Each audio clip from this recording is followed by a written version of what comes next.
Tough time, but she is always our favourite person to talk to each and every week. She is none other than the wonderful Megyn Kelly. She joins us now from the United States. Megyn, it has been a huge couple of weeks. Of course, everything to do with Charlie Kirk is still hurting, but I just want to say publicly what I would say to you privately, which is it's been amazing to watch you. It's been amazing how you've sort of held many people's hands as they go through these past couple of weeks. That memorial service, pretty amazing. It was stunningly beautiful. I was like, people who are criticizing it for its over the top, pyrotechnics and so on, they don't understand Turning Point. Like, Charlie loved that stuff. He loved that stuff. He thought it was really cool that they were able to give you like a hero's welcome when you walked out onto the stage. And I loved it too, as somebody who speaks at the events. It's very cool. You walk out there, they got the dry ice going and they got the pyrotechnics and they've got a really cool, setup reel for you. So I thought they honored him and what he would have wanted perfectly. People are ripping on Trump for being too divisive and saying he hates his enemies. No, Charlie absolutely adored Trump and understood him, almost better than anyone, and would have 100% endorsed everything that Trump said and said, let him roll. Not that he would have shared every sentiment, but he would have completely blessed Trump saying exactly what Trump wanted to say. So I thought they handled it perfectly. And it's no accident to me because they knew him best. They had done countless numbers of public events with Charlie, and they knew exactly how he would have wanted it done. Part of course, what Charlie Kirk was famous for was going onto campuses, engaging in all of that debate. And I think it's spectacular that this soon after, Turning Point USA is getting out and doing that again. They've already had one with Michael Knowles. You are going to be doing one in just the next couple of days. Security, obviously tighter, indoors, screening, all the rest of it. But how important is it for you to be one of the first cabs off the rank to do what he did with those young people? It's a no-brainer as far as I'm concerned. I was supposed to be doing this event with Charlie. I had already committed, months ago to going here with Charlie. We were going to do this together.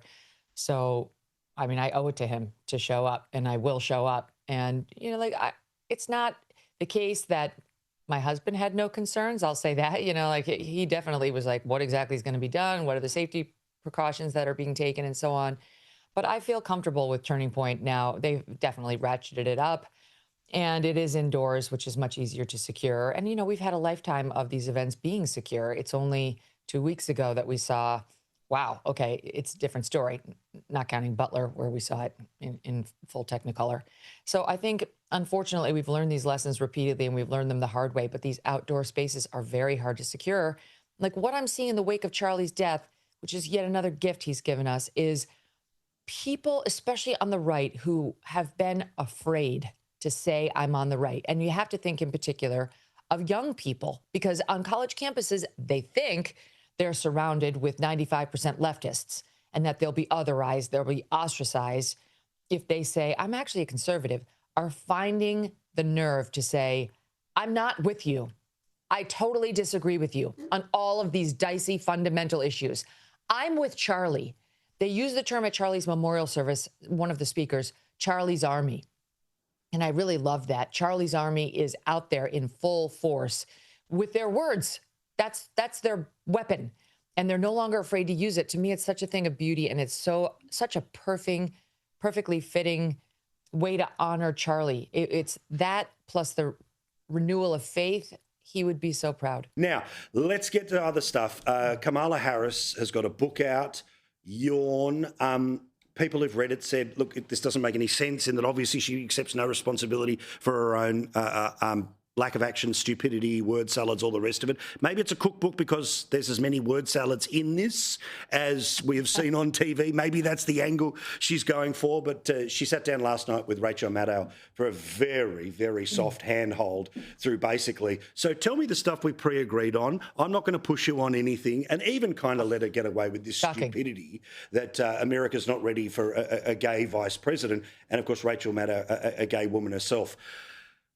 No one's going to buy this unless the Democratic Party backs up a truck and buys 100,000 copies. But what about the sales pitch of Kamala? It reminds us of the president that thankfully never was.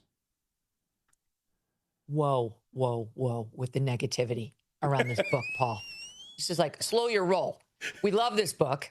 We want a sequel. I take a third edition. She's back out on tour. This is a gift. This is manna from heaven. What are you complaining about? Stop ripping on it. We want to encourage her. This is wonderful news for us.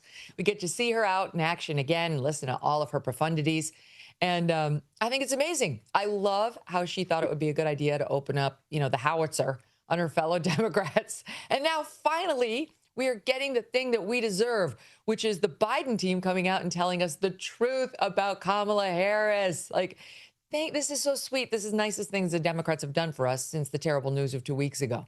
So she decided for some reason now would be the time, instead of when she was actually running for president, to say all the ways in which she disagreed with Joe Biden, or all the bad things she thought about the Biden team. Great. Okay. I'm here for it, sister. Go.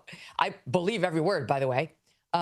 So it's really been super fun to watch the circular firing squad amongst the Dems.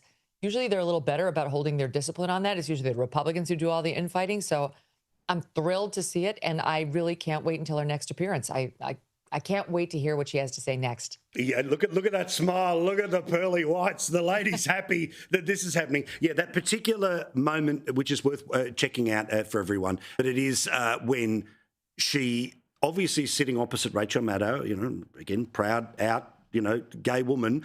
And she said, no, I never said that. No, that's not what I said. That he couldn't be on the ticket because he is gay.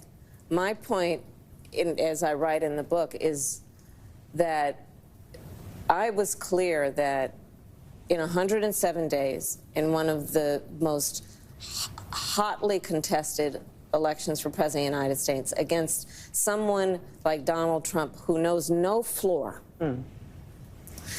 to be a black woman running for president of the United States, and as a vice presidential running mate, a gay man, with the stakes being so high, it made me very sad, but I also realized it would be a real risk. It's a long word salad way of saying I said exactly that. That's exactly what I said, exactly what I meant. I mean, of course, the actual words created absolutely no point other than you're right.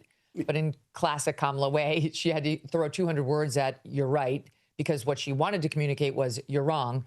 But she's not adept enough to actually do that dance like most skilled politicians who make it to the vice presidency. I mean, can you imagine J.D. Vance on the hot coals about something fiery he had said in a book?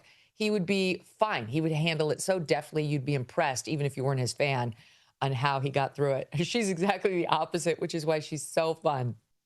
We love you, Megyn. We look forward to seeing what's going to happen at the college campus, about how you're going to engage with it all. We'll make sure we play some highlights here. In the meantime, make sure you check out the Megyn Kelly Show live, which is in the early hours of the morning here in Australia. But otherwise, you can get it on podcast, YouTube, or, of course, SiriusXM. We love you, mate. All the best.